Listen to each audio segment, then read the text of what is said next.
So hello, everybody, or 66 of you anyways. What time is it? This is Robert. It's 2:57. We're going to wait until 3 o'clock to start, but we want to turn on our audio to make sure it works. So if you cannot hear me, speak up. No, if you cannot hear me, check in with the chat. That doesn't make sense, does it? If there's a problem with the audio, if there's a problem with visual, anything, put something in the chat.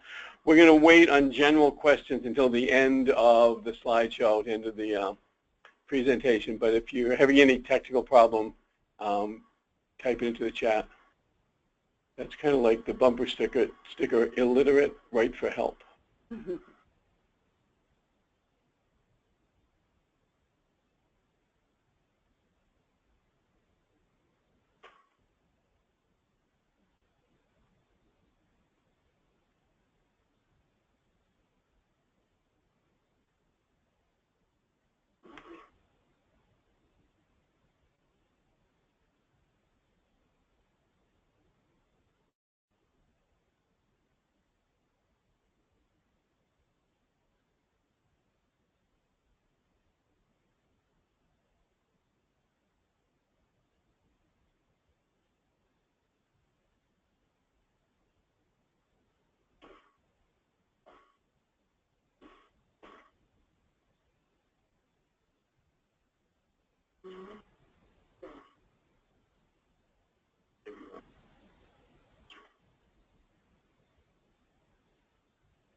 Just ask one person to play.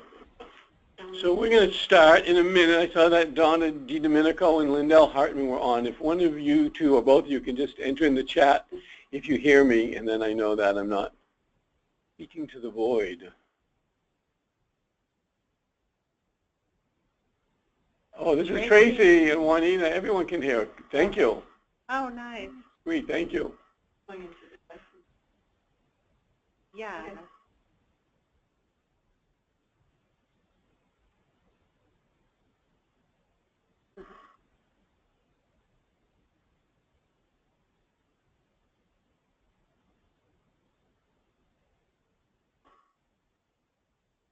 Patrick.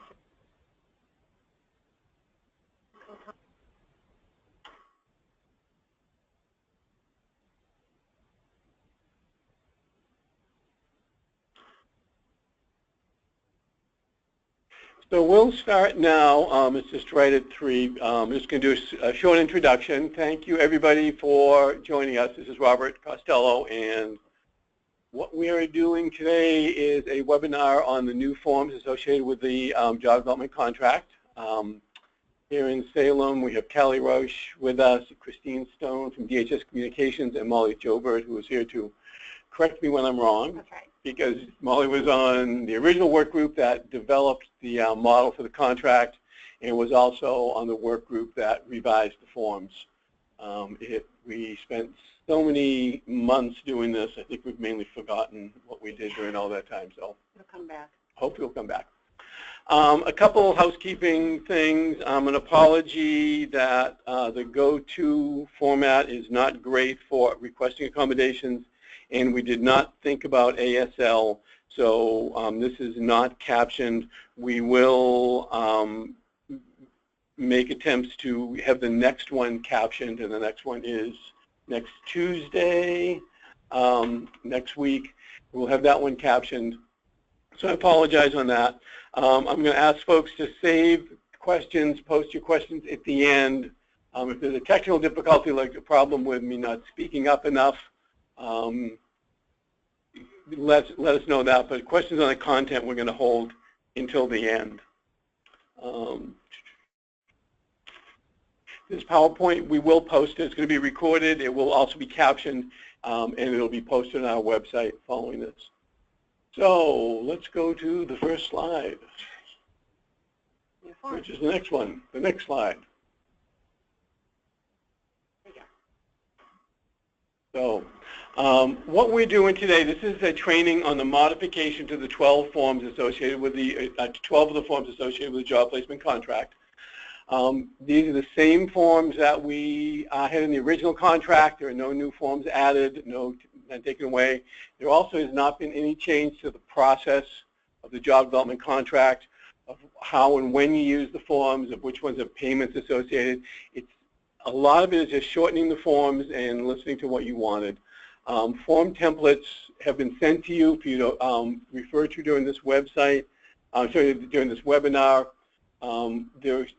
Sabrina Cunliffe was kind enough to create some sample forms which will be posted on our website by September 1, and these new forms will go up on the website September 1.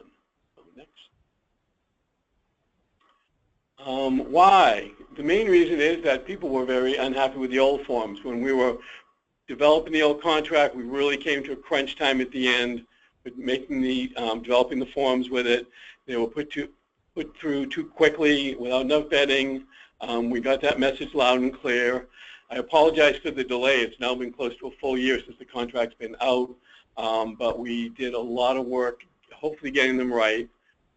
Our goal here was to capture the information that's needed by the counselor, the vendor, the team, and the client to transfer information back and forth, but to make it much more succinct, more user-friendly, and less redundancy. Again, here at the bottom, if it doesn't work, blame me. I'm going to take responsibility for everything. Blame What goes wrong with anything in the history of humankind. I can just go online right now. It's all my fault. So how did we develop these? We put together a work group. We've got a couple of managers who were recent counselors, Molly and Sabrina, who are also on the work group that put together the job development contract. We got together, Sean, thank you, Sean, I see you signed in, to make sure this would all work with ORCA. We got together vendors from it. We got together admin staff. We went over the forms line by line. With vendors, we wanted to make sure that large vendors, small vendors, and urban and non-urban were represented to get their perspectives. We had SEIU staff there. We had counselors. And then we went through a vetting process, SRC branch managers, and OCP to make sure that these would be legally sufficient and the correct forms. So where are you going to find these forms? As of September 1, they're going to be same as where the old forms were. Forms initiated by the counselor are going to be in ORCA. Forms initiated, filled out by the vendor are going to be on our website. And again, samples of completed forms will be posted September 1st. So September 1st is when they're going online. And this pertains to anyone who's accessing or providing services covered under the job development placement services contract are going to be using the new forms as of September 1. So we've broken the forms down into a few different groups. The first one here is, next slide, please. Going the straight process through referral through retention forms. So after that, we'll look at direct placement and then the assessment one. So let's go to the first one here. Job placement referral form. There were minimal changes were made to this. This form is initiated by the counselor as it ever was, signed, given to the vendor for acceptance or rejection. I believe the client's signature line was removed prior to us doing this revision. It was initially there. Counselors had some questions about wanting to have some explicit language about limitations that they didn't want to have to modify for the client's sake. So we took that signature line off. We did make sure that you could put a range of hours and a range of wage goals in, so you don't put in that you're looking for 15 hours for the client and the job vote comes up with 14 and a half and it's not going to work. We also put in language about maximizing hours for a couple reasons. It's in WIOA that, excuse me, our goal is to maximize employment. It's also in the settlement for the lawsuit that we need to maximize employment and look at 20 hours at least have a conversation with the client about achieving 20 hours. So we thought one way of making sure that was documented was to have a check form in this box. So it says something to the effect of number of hours desired by the client after a conversation about maximizing hours and a goal of 20 hours. So checking that provides verification that you had that conversation. The last form was a little heavy on criminal history. It looked like a DOJ, a criminal justice form rather than a VR form. Yeah. It is relevant. We kept it on, but we minimized it. So the next form in order is job placement strategy form. This form and the next two are completed by the vendor. We heard complaints that the previous form was too long. There were a lot of redundancies in it. This one is shortened significantly. It was over 5 pages. Now it's just over 2 pages. The original form also didn't capture the part of the vendor working with the client towards looking at what's the best conditions on an employment site for success for the client. So we added a place for that. So the two things that should be happening during this phase is that the job developer, the vendor, contractor should be working with the client to see where are you going to best succeed on the job, what are the optimal conditions for success for you, and then looking at how we're going to identify employers and contact them and get you placed into a job that meets that. So hopefully we have both sides of that equation here. The next one is monthly job placement form. This is pretty much the same as it ever was. 1 page. Look at this, 1 page. That was the goal for everything. We got it on this one. There was a box added to check if it's the first one, because as you remember, the first monthly report has a payment issued, payment associated with it. The others don't.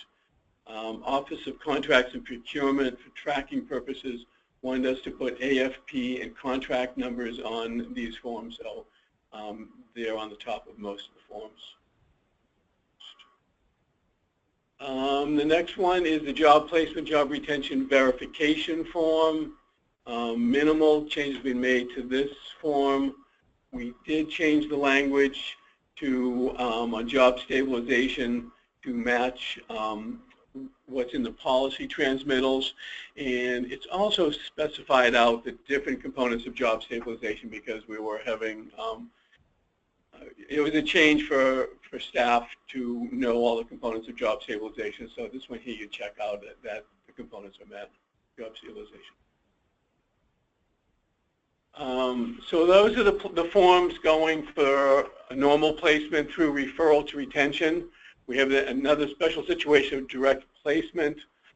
And this was set up as you remember, as an incentive for vendors to find jobs, contractors to find jobs and bring them to us, and not be disincentivized that they weren't, it didn't go through that whole process of referral. Next. So minimal changes have been made to this form. As a reminder, back one, direct placement forms refer to any job placement that happens before referral for contracted services. So this can happen when a job offer comes out of assessments or the provider bringing job openings to the counselor. If they found a job, do you have anyone that would match this? Retention only, this is the same form that's used for referrals for both direct placement or retention only. Retention only would be when the client has a job, so you're not paying for placement, you're just paying for help with that job, client retaining the job. This form, again, because the referral form, completed by the counselor, signed, given to the vendor, and then either accepted or rejected. We did add a box to make sure we were checking with the client to see if they wanted disclosure to the employer about their status as a VR client. Next. So this one is the strategy report. At the top, you see there's 2 titles here, direct placement strategy report, the retention only strategy report. We're using this form for both circumstances here, direct placement or retention only. Forms completed by the vendor, team signs it if accepted. And as with other forms, a lot of questions from the original form have been compressed into single narrative boxes. So the form again has been shortened. So this form here is the form that the the contractor is going to fill out when they're asking for payment. Just to mix things up, we've lengthened it. The reason we lengthened it is we want to make sure on the retention payment, we wanted to make sure that stabilization was being mentioned. So there's 3 big boxes there for the components of stabilization. And those would be in that the person's reached the goal in the IPE, has at least made progress towards that number of hours. Everyone agrees things are going well, and we have the supports in place. At this rate, we're going to be done with this webinar in 20 minutes from the beginning. Quick question. We'll have time for questions. So that's the direct placement forms. The next one, job coaching forms. And next slide. So job coaching plan. This one the vendor completes within the first 2 weeks of the person being on the job. The vendor, the contractor is not going to know what needs to be done before the person starts the job because they don't know what supports are there, they don't know what complexities are on the job, they don't know how the employer is going to need to be worked with to kind of get what the client needs. So the vendor's got a couple weeks to fill this out and then reports it back, sends it back to the counselor. Basic information from the original form has been retained, but there's been slight changes in formatting. We added projected hours to stabilization because we were hearing that stabilization was coming up and people weren't aware of it, they weren't ready for it. Clients were staying on VR funded job coaching longer than they needed because we didn't know stabilization was arriving. So each month the vendor is filling out what they're projecting on how many more hours of job coaching needed towards stabilization so we can be ready to hand that over to ODDS for long-term supports. This one in particular is going to be great with the sample that we're going to put online on the 1st. So, Molly is particularly excited about this yes. one. I like that. Okay, next. Feedback. Oh, we haven't talked about this one. Okay, I'm sorry. That was the strategy one. So the monthly job coaching report. Thank you. I was trying to get through even faster. There was feedback from vendors that the last form was too long, given that there's no associated payment with this. Therefore, to compensate vendors and give them time to spend time with the client and not on paperwork, we significantly shortened this form. What we've heard from counselors since then is that they're not getting enough information on this about billing. So it doesn't say they spent 6 hours on August 1st on the job site doing this. So what is recommended is that the standard invoice gets submitted for billing. This is to transmit information about the content of what happened in job coaching, not the nuts and bolts of how many hours on what day. So vendors, you may be asked to fill out that standard invoice form. You can send me or one of the business integrity coordinators an email if you can't find that standard invoice form. So, assessment. So that is the job coaching, pretty simple. The last set of forms we're going over is our assessment forms. So, next one, please. Okay. Community-based work assessment, targeted vocational assessment. This is one referral to either one of both of these. It's been minimally altered from the original. It's completed by the counselor, signed, and given to the vendor for acceptance or rejection. The CBWA form has been significantly altered, and what we heard from counselors is that we need to get a lot of information from this assessment. It's going to serve the client best, serve the counselor best, serve the process best, if we know as much as possible on what happened on the assessment. There's also a significant payment with this. I think it's $1,100, so we felt like we had the right to ask for that type of amount of information. It's a little bit more complex in the different sections. So the vendor completes section 1 and submits it to the VRC for approval after locating the site but prior to the assessment commencing. So if you're VRC and you're seeing that the assessment site is not matching up with the need for the client wants to be working in construction, and the assessment is at target, you might say, wait, this is not going to meet our needs. Let's go back and find a new site. So that's why it goes back to the counselor for approval. Site 2 has expanded on the observations and evaluations of the participants' performance from the point of view of the vendor.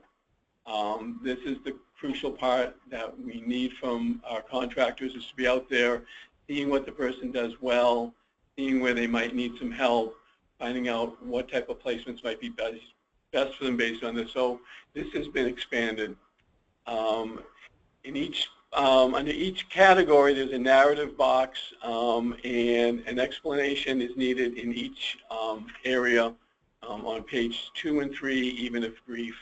You can refer to the samples to get an idea of how long a brief that should be. The samples are just that you're going to see posted as of September 1st are just a sample. It's not, final say on what happens on each one, but it's going to give you an idea of how much detail to go into. Excellent. So the vendor report continues in section 3 with their recommendations and summary.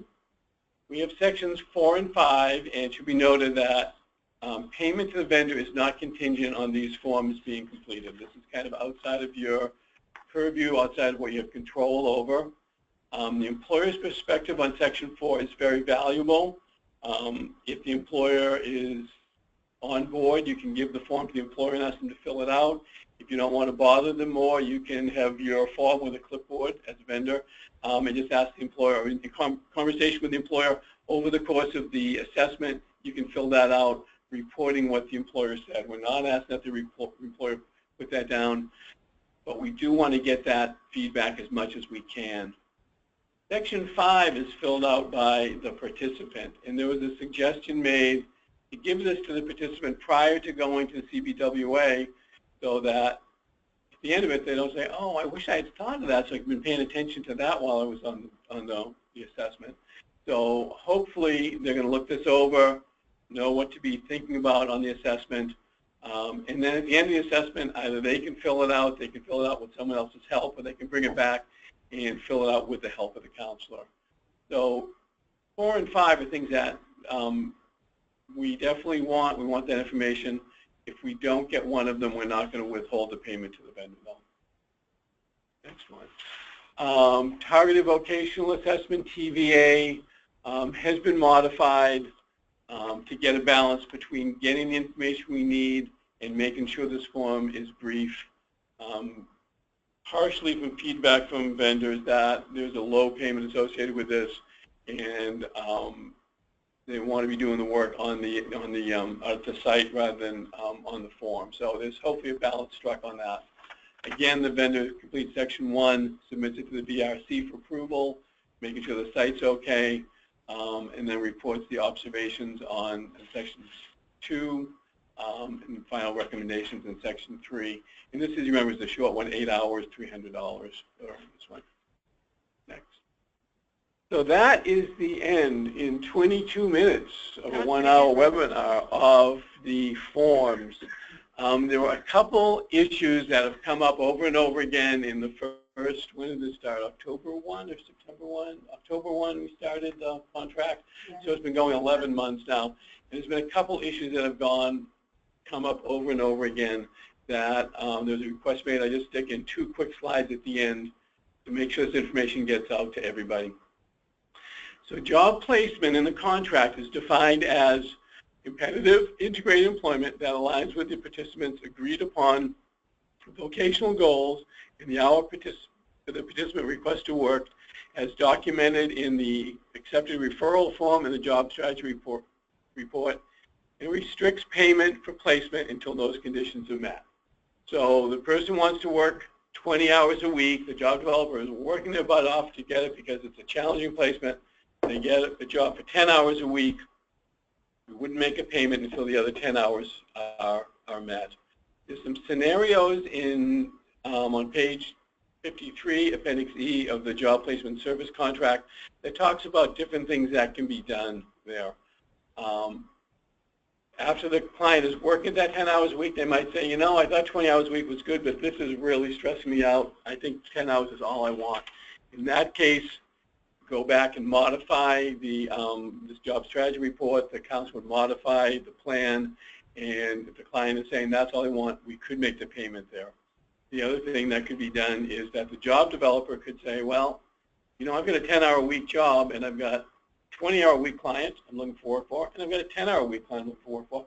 I think I can save this job for the 10-hour-a-week client.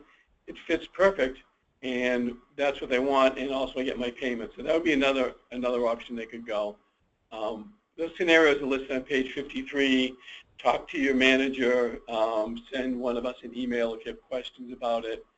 It has come up over again because of the level of challenge that job developers are finding work for some of our track 2, track 3 clients, and questions about when they should get compensated. So next slide, please. Next one talks about services that a contractor provides that are not in the contract, and what do we do about that? So the reason for a lot of the work that we've been doing is that we've been told by Office of Contracts and Procurement that our AFP process, which was legally sufficient and fine years ago, did not keep up with changes in contract law and state law. And so that right now, AFPs really have to have a contract behind them to be legally sufficient. We have this contract in place, and we tried to think about all the different services a vendor would provide that's providing job development and put them in this contract. That's why we have job coaching in this contract. That's why we have the assessments in this contract. But there's other things that some vendors provide that we didn't think of or that are not a standard service that a job developer would provide that weren't in this. So if that service is being provided under another contract that the vendor has, such as some job developers also are running a job club and they have a job development contract, they can bill under that contract. If they've got a service that they provide that you as the council value and need for the client, but is not covered under the contract, what you do is fill out the exception process. It started out sticky as a sticky wicket, but now it is a very smooth wicket. It happens in just a couple days. And let's go to the next slide. The council fills out. There was a change in form. I noticed one office is still using an old form, but we changed the form to make it easier. They fill out the exception request form saying what service they need, why it's needed. Give it to your branch manager that reviews it. They'll sign it if it looks appropriate. Submit it to Joe, myself, Trina. I'm getting appointed. Where is that, Robert? Is that on ORCA or is that on? It's actually on the DHS Office of Contracts and Procurement staff intranet site under forms. And I'm happy to speak to that site. I can send it to managers and they can. That sounds good. Staff. That sounds like a good idea. Good. I think most offices have that now. I know it's one office was still using, not going to mention names, we're still using the old form. But yeah, that'd be great if Kelly could send that out. So we've been sending them to Joe and myself. We listed down there that Trina or Pete could do them also in case there's a day when Joe and I are, or a week we're both in training or something. Right. So the turnaround time's been just a couple days now on those. And so this is going to be paid outside of an AFP. But the process is going to look like, smell like, talk like, walk like an AFP. Office and Contract and Procurement will create a service order contract, aka service purchase order.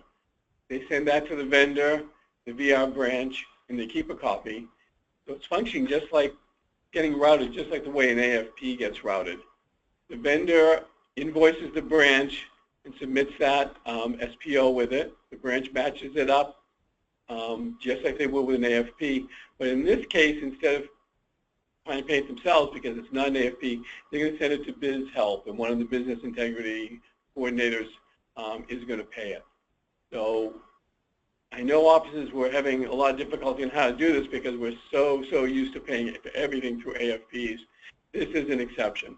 And then it's done. It's not that hard. We are looking for a long-term solution.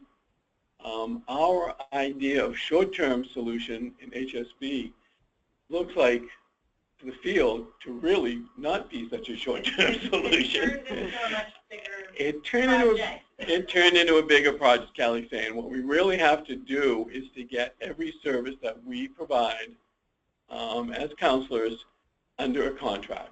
So if you think of the variety of services that we provide and how they can vary vendor to vendor, client to client, because our services are individual to the client, all the variations that go in on what a client needs, we have to wrap those into a contract. So we got through this first one, the job development contract, and we said, oh, we'll just snap off the rest of them. It turned out not quite that easy. So we are working on that. Joe is grinning. He's been doing a lot of work on behavioral plans and on personal vocational adjustment, disability-related training. There is a slew of services. So the long-term solution may be a little while off. So in that meantime, we're going to have to do the exception process. Fortunately, the exception process is going through pretty quickly. It's been limited really to just a few vendors that provide services beyond the norm. Lila in Lane County is one of them.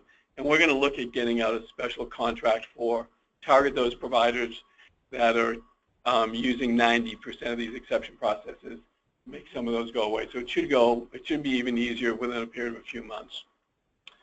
So next slide, please. This is where to make your cash contribution, I think. It's like church at the end where you hand out the collection plate. So questions, comments. Callie and Christine, will it work best if they type them into questions or type them into chat? It looks like they're coming up for us under questions, but their screen looks different than ours. So okay. Whatever they have, go ahead and type it in, and we'll see which one comes up. So we have 30 minutes through, so we have time for some questions. Again, it's not a huge change. All we did was hopefully make the, will we get a copy of the PowerPoint? Yes, the PowerPoint. Callie is trying to make this too easy. She will send it to all staff right away. And then this webinar, my voice and the captioned and the contract and the PowerPoint will be put online, but that'll take a little while. In the new revised contract, I'm assuming you mean the contract that went out a year ago in October? If so, that is available. Tracy, go ahead and email me. Email Callie if you want that. That is available. Let's see. I'm gonna just kind of run down some of these questions here. It's saying here one. It looks like CBWA employer form and participant form is in the same document the way it was printed. Would you want to sit here and read it over? Actually, I can. Oddly enough, I can. Yeah, I can read these. Perfect. So let me see. So you're saying that it looks like CBWA employer form. CBWA employer form and participant form is the same document. Oh, she moved it. Yes. The way it was printed. Well, these two separate documents. No, they are one document. I have to find it right here. Is that one with the section 4? Yeah. Yeah. Yeah, that's going to be one document, and then you separate it out and you give the client section 5 before they go, and you can go over and say, this is what you're going to be looking at there, and then they're going to bring it back and complete it. Or the counselor can hold on to the final section and then talk to the client about it at the end. For services outside the contract like PVSA, are we talking about personal, vocational, something adjustment? Process of billing seems to become very complicated for confused clients. In several situations, we receive the invoice to the branch and then just sits. I'm hoping the counselors have given this information will become more informed in the billing process. So it shouldn't just sit there. What it should do is get matched. The invoice comes in. It should come in with the SPO, and it gets approved. You know, it's just you deal with it just like an AFP. The counselor looks at that invoice and says, yeah, that service was provided. I like that. They sign off on it. Who's ever processing the form in that office, probably OS2 or HSA2, make sure it's matched up with the SPO and sends it to Business Integrity. BizHelp. To BizHelp, and they will pay it. So don't let it sit in your office. Sean Mole, who was our technical person extraordinaire on this work group that developed these forms and conducted all our go-to meetings because we were too incompetent and had a question. If a participant wants to modify hours, does a new referral form need to be submitted given the language of the contract saying referral and strategy need to be reflected in the participant's hours? Well, you know, we're not going to pay, in that case, we're not going to pay for a new referral and pay for a new strategy, but good catch, Sean. If it says yes, you know, what you might want to do, even is to take that referral form, hand enter the new number of hours, have everyone initial, and I think you're going to be good to go. A plan revision wouldn't work that way? Well, plan revision, but it says in the contract, it says it has to match what's in the referral and the strategy. Okay. Yeah, you're going to need to do a plan revision too, but it needs to match that, yeah. So they don't all see the questions, so it's good that you... Oh, they're not seeing the questions. Okay. I'm sorry. Okay, I'm going to read the questions in more detail then. I thought everybody was seeing what I'm seeing. The next one, your time is appreciated. Thank you. I like that. Yeah. The next one, for forms already out, there can be, start using the new form September 1st and accept forms that are already out in the field? Yeah, you can use the, you know, there's some that are going to be out there already. Obviously, it's going to be an overlap period. There was a referral made in August, and the strategy comes back in September. You don't need to do new forms. There's a strategy done in, you know, July or whatever. Yeah, you don't need to do new. Yeah, we don't want to create more work. Erin says, sorry I missed this, but when do you start using these forms? September 1, and there is a repeat of this webinar on next week on, excuse me, next Tuesday the 30th from 1:30 to 2:30. Probably from 1:30 to 2:45 at the rate we're going. Let's see. Veronica says, when are the new forms available? Okay, they're going to be available September 1. The old forms still come up when you go to the VR site. We wanted to do this webinar before we put the forms up. They're going on live September 1. I think that's the date that they're going to go up. So for the next week, you're going to be using the old forms. Myvon says, there are times when I have had to make the same referral to several different contractors. Is there a way I can clone and not have to redo? So it's an ORCA form. Several different contractors. Well, sometimes you send one out to a contractor and they look at it and say, I don't think I can be successful with this client. I haven't worked with this type of disability, whatever. So are they saved? If they're saved in ORCA, that might be a question for. That's a question probably for Terry. Yeah. ORCA person, yeah. Some way to do that. Yeah. Good idea. I don't know. I bet you Sean can maybe even answer that question. So yeah, email ORCA help. Vincent says, I work with clients that prefer not to disclose to the employer that they have a disability, and the services that I provide happen behind the scenes. For the job placement verification form, there is a line for the employer's signature. Is the signature required, and how do we honor the client's preference? Molly is shaking her head. No, it's not required. Not required, yeah. Becky says, it would be very helpful to have page breaks with the employer section, vendor section, and consumer section are separate so the employer can take the form to do. That sounds like an excellent suggestion, Becky. This is an excellent question. Yeah, why don't we think of that? We'll talk about that. Yeah, we'll talk about that. Yeah, let's do that.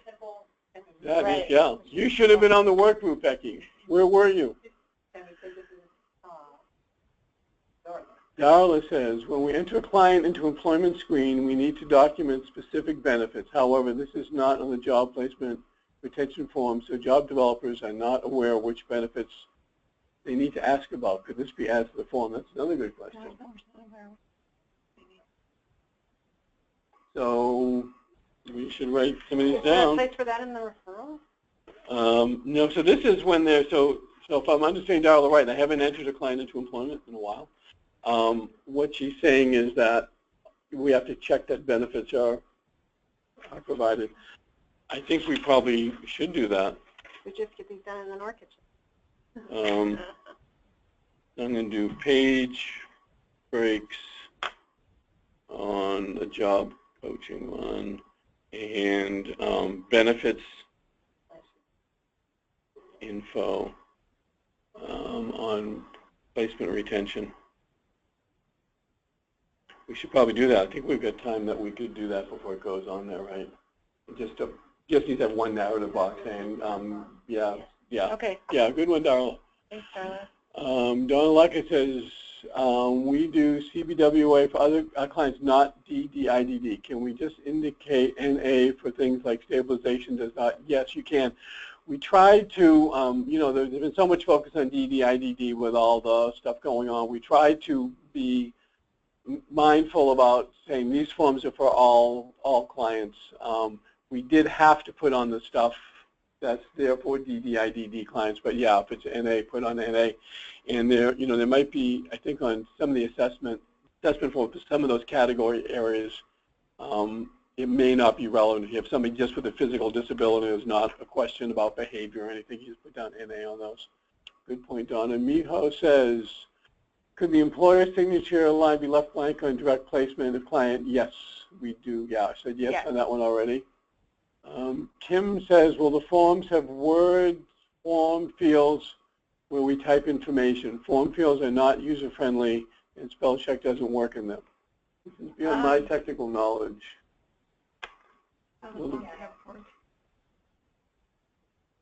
Kelly said you can look at that. So I think what Kim is saying there is that these fields aren't in Word, and so spell check doesn't work in them. And so could the field be in Word? Now that one I don't know. I don't know that we get them up by September. The time we edited them to that degree. Yeah. If they chose whoever final editing form field. And I'm not that savvy with creating forms. Yeah, it looks like a good idea. That resource and help them. Yeah. So we might not be able to fix that this time around. Yeah, it does look like a good idea, but it looks like we probably cannot do it. But it's something we should note for the update. Yeah. Elaine says, have you make the employer and client amount of CBA and CBWI accessible to completion on the computer? That's confusing. I'm not sure, Elaine. If you can go down below and resubmit that one.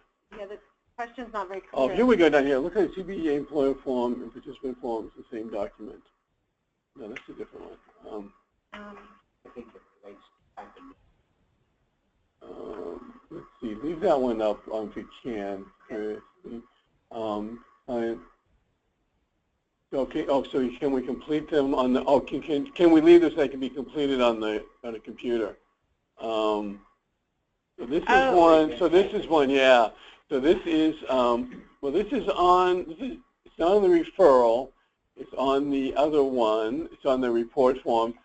So this is on our external website. So I would think that the vendor can pull it up and they would have it electronic.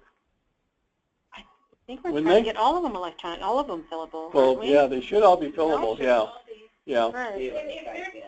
But they're talking about the old forms where there weren't able to type in some of the areas. I would give the new forms a chance, try them out when they get posted in September 1st. Then if there's some issues, we definitely would want to know, and you can send those emails to the VR contract inquiries mailbox. That way, if there's something significant, try to make any repairs.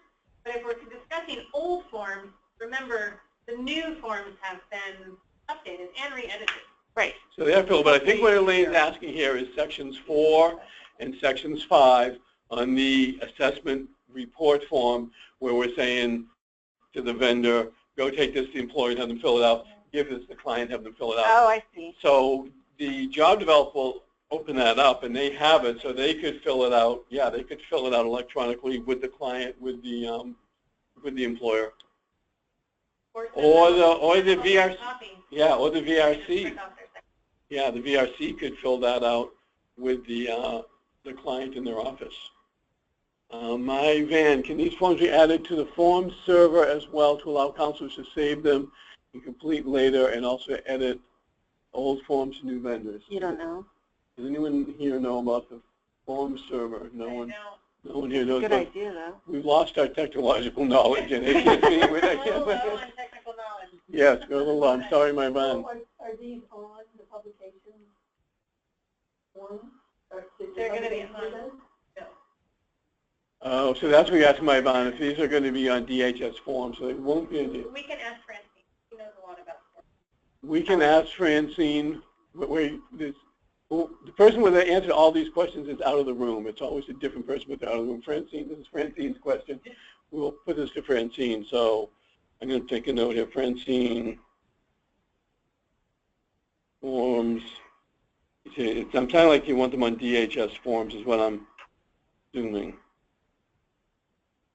And I would think that if we just give these a DHS number, and send them to DHS forms, they should be able to put them on there and then be in more than one set. Yeah, that should be doable. That's a good idea. Miho, I'm assuming that referral fee will not be paid for direct placements only. Is this correct? That is correct. There's not a referral fee for direct placement. Yeah. Dan, for the CBWA and TVA, is job coaching in addition to the flat rate fees? If so, do vendors need to write job coaching plan and submit the job coaching report as well? So we kind of went back and forth on this, and we decided that, yes, there can be clients that do need job coaching on these, and they can fill them out. Did we come? For contract, it's a separate service, so they would have to follow the necessary steps for each service. Okay. So the job coach would have to do their piece of the job coach, their report, and then whoever is assessing the WA would do their piece and do the form. Okay. So there's two things provided. Yeah. There's a question around, can you pay one person to do both at the same time? That potentially is. Yeah. So you want to look at, if you do have the person that's doing the placement is doing the job coaching, you want to make sure that there's some good documentation on how the job coaching function is different than the assessment function. The assessment function is basically observing the person, noting what's going well, noting what's wrong. For some clients that we're doing these on job coaching, you know, they need really, it can be gray, but you want to make sure that you've got some good documentation on what's different about those two functions if you're paying the same person for both of them. Myvon says, also, what is the contract number we are entering on these forms? So that is the contractor that's entering those, and that's on their forms, and they are entering that. I believe the BRC, the VR staff is adding the AFP number. Contract number is what the contractor has, and the council isn't going to necessarily have that. And Donna has 50 cents to contribute. Unless you can give her a raise. She's got 50 cents. I will, thank you. I will take the 50 cents. You notice it said cash and not bank account, so I didn't put my bank account number there, but I'll be by. We might pick up the 50 cents. Thank you, Donna. Appreciate that. Is spell check enabled in the new forms? I think someone told us it's not in the new form, so you have to be able to spell better. I don't think we know for sure yet. We don't know? Yeah, that was. I don't think we know. Someone pull, well, we'll find out September 1st. Someone pull one up and spell something wrong. Rochelle says, have the vendors been informed of the upcoming changes in the forms? Are they receiving a training on this as well? They are receiving the exact same training. They are with us. This, for folks that weren't signed in right at 3 o'clock, right on the dot, I said that this is vendors and VR staff. It's the same webinar. We send invitations out to every contractor, everyone in the state that holds a job development contract. Wendy says, Eastern Oregon is weighing in. It must be the different time zone now that we're now on the same one. Are they sending out new job placement services, contract technical assistance guides to VR staff and vendors? No, we haven't made a new, that booklet that Joe so wonderfully created last summer, last fall, that hasn't been updated. So it really, you know, there's no change in the process here, Wendy. It's the same process. You know, the payments and the forms and all that, when everything happens, is exactly the same.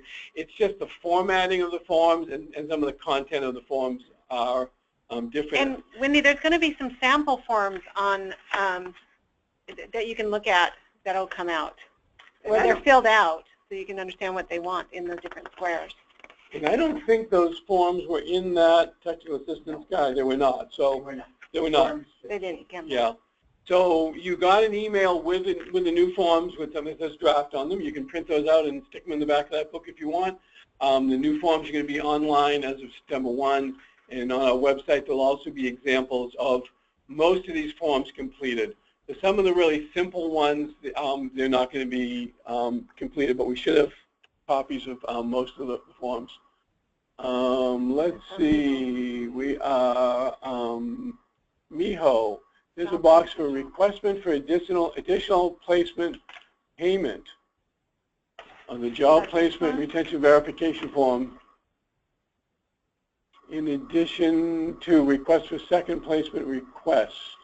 I thought we can only request for up to 2 placements. That is correct. Can you explain what kind of situation is required for an additional placement? Additional payment. 2 or 3 boxes on job placement verification be filled when they're submitted. We're scratching our heads right now. It's hard to understand the question a little bit. Request for additional payment on job placement retention verification form. It's these 3, I think. No, it says there's one for an addition request for additional placement payment. Job placement. Job placement. I don't think, did we do job placement verification? We didn't do, I don't think we did job placement verification this, did we? We didn't do job placement verification with this, on these forms. I don't think we did. So they should know there is only, so the first placement gets paid for 3 days after the person starts the job. If that job doesn't work out and there's a second placement associated with the same strategy, referral and all that, that payment is made 30 days after placement. If there's an additional one, we don't pay for placement. So I'm not sure. I don't have that. Oh, here we go, right here. Request for additional placement payment, request for job retention. Well, I don't know. That, good question. Yeah. Additional placement. That's what I think. It's about Miho's question. Well, but see, we have 3 different things. We have first placement, request for second placement, request for additional placement payment. So that shouldn't be there. Maybe we should take that out. That was in extreme cases. But it doesn't allow it. Can't do it. Yeah. Okay. So we should remove that. Something that needs to be adjusted. Yeah. Good call, Miho. Good call, Miho.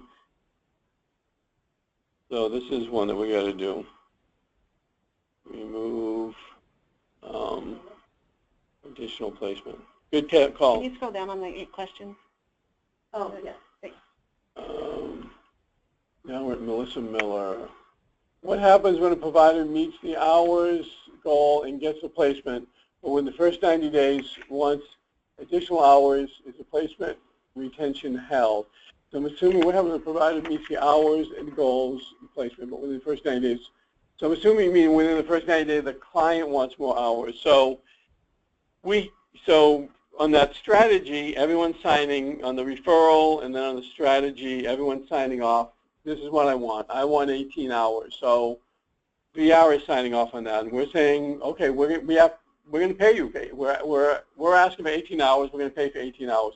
We get on the job, and the client says, no, I want 48 hours. We have signed that. We pay you for the 18 hours. We're going to have to work out situation by situation what we do in those cases. But no, you get paid for meeting. You know, it's only fair. It's like, you know, that's the work. Yeah, that's good. Yeah, that's good language, Joe. That's the work order. You've got the work order. You fulfilled the work order. We got to pay for it. Wendy Wall says referral has a section that asks if referred to benefits counseling, and this is, you know, it doesn't mean that you can't make referral without that. It's just a reminder. Some of the stuff we said there, we want to make sure there's a reminder on that. Not everyone's going to get referred to benefits counseling because not everyone's on benefits.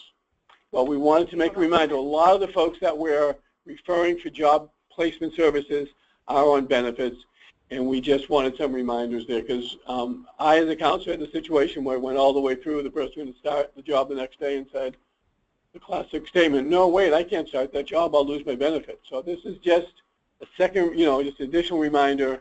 Make sure you discuss this with your client. Miho, I'm assuming that last 3 boxes on job placement, job retention verification form will only be filled out when we're submitting the form for retention, as these questions are related to job stabilization. Is that correct? Yes. That's right here. Yeah. So yes, that's on the job placement, job verification one. Yeah. Yes. That is correct. You are correct, ma'am. Yeah. Because we and we probably should have put something in there that makes that more more apparent. Oh, look at this. We got 5.5 minutes. We got through a huge number of questions. Will the forms be able to be typed? Current forms don't. Yes. That's what we're hoping. That's hoping. You mean typewriter? I think it means like online type. Online type. If you want to print them out and put them in a typewriter, you can do that also. You can find a typewriter. Do not handwrite. Yeah, these can be filled out online. Yeah. I pulled up the CBWA. All of them are fillable boxes. All fillable boxes. Yay. Yeah. Okay. They formatted in fillable boxes. Yeah, some of the old Do we forms know if didn't have spell that. check is on there? Can you type it up? Is that the new form you're on? Ellie's going to try to misspell a word in the new. I wonder if we No should spell expand on if the person gets a job and then later on. Do you want to talk on that, Joe? There was Joe saying you might want to expand a little bit on Melissa's question on counselor says, that the job strategy report says 18 hours, and then after a month the client says, oh God, I can work 30 hours now. This is easy. So I think the approach on that is that, as we said, the job developer was hired for a goal and amount of hours based on everybody's agreement, the client, the counselor, the job developer. So that is the work order. That's what I call in construction, your original construction plan with dollars associated. So we would play that situation out where the job developer would shoot for obtaining that product for the employer with that number of hours. That doesn't mean at the end the client may want to advance and have a lot more hours, in which we could handle it a couple of different ways. If it was a small amount of hours and there was already a job coach, it may be the employer gets asked, would there be some potential hours on that job that could be added so that it gets to be where the client would love to land in the end, now that they've had more confidence and are more engaged and decide that they think they could work more. The other part is if it was a large difference and the job developer got the job as planned with the set amount of hours in the work order, as part of the strategies report, and then there was the client added several more days or whatever, VR would probably open a new file and then would look at a different work order that as your job strategy report to reflect the amount of hours that would be needed. So I think it would depend on how many hours that the client wanted, but the whole theme here is that when you contract with someone that is a job developer or a job coach, but particularly a job developer, you really need to pay them for what the agreement that you all signed off. We would not be wanting to cheat job developers and suddenly be shifting all kinds of work orders, hours, and that's not fair to the job developer in a business-like manner. And we don't want to lose any job developers, so he has to stay true to our word. That's what that's about. It doesn't mean you can't go in and later advance if the client suddenly has a different amount of hours. Yeah. Okay, thanks, Joe. And Joe gave a good elaboration on that. You're going to have to work one by one on how to work with a client after you do that. But as Joe says, the job developer was promised the payment for the goods delivered, and they deliver the goods, they get the money. Then the VR counselor has to figure out what how to work next, because the client at that point is not in agreement with closing with the employment outcome, or maybe they are, and for 6 months it reopen. But it's the counsel that's going to have to work with the client to figure out the next step on meeting their needs. So we're on Vincent. Running a work readiness mental health therapy group, and if that's a good example of something that's appropriate to the contract. So, yeah, that is something that you would have to, if the person holding that group is holding a job development contract, that person would, we would need to do the exception process for clients going through that. and Dawn? Dawn will be up to the VRC to promote the 20 hours of employment, but not the vendor to push that on the client if they only want 10 hours, correct? Yeah, and we're not looking at pushing it on the client. We're saying in the settlement, it's saying that we need, you need to have that as part of your informed choice with the client, and talking about, if they say they only want 10 hours, we're not going to twist their arm. You say, you might have conversations saying, have you considered working more? A lot of folks find 20 hours to be a full part-time job. Is that something you consider? No, I only want to work 10. Okay, you only want to work 10. You had a conversation and with that them. should be agreed upon at the time the referrals were accepted. Yeah. Not necessarily later, but changes can be made. Right. But yeah, it's not into that. Sean Mull says yes. I like that question. I agree with you, Sean. Becky Emmert says, sorry, Becky, forms are not fillable so far. They are, okay, we got a few. It might log us off. Oh, so this is going to log us off at 4. We got 2 minutes. Yeah, because right now you're and this is for Becky, forms are not fillable so far. So you're looking at the old forms, which are not fillable. Callie was able to go into the new forms because she has the new forms. They are fillable. New forms are not yet available, but they will be fillable. Let's see. Let's go down to Becky. Let's go down to Becky. We're getting the executive decision. Go down to Becky. Becky says, for direct placement, counselors ask that we turn it in upon placement, but they frequently lose it before 30 days. Will the new forms address this issue? Well, the forms not. If there's a problem with the process of tracking the forms, the new form isn't going to change any process issues. You'll have to work out the process on how to retain those forms.